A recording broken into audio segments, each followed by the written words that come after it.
If you give a second grader a cookie, a collaboration between Miss Nipper's 7th graders and Miss Reed's 2nd graders.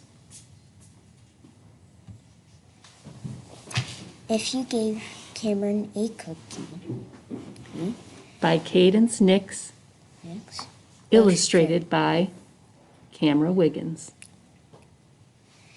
If you gave Cameron a cookie, he will want to go outside.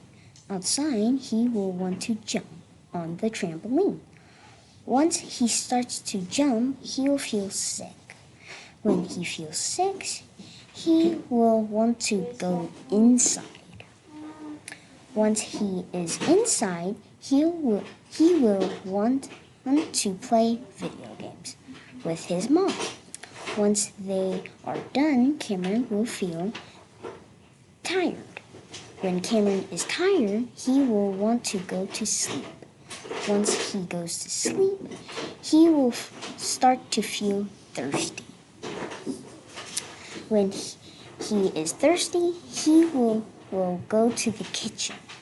Once he is in the kitchen, he will be thirsty for a warm glass of milk.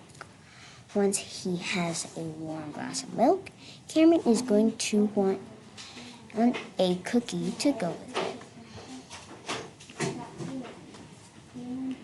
This book was a collaboration between Netzeberg 7th graders and 2nd graders.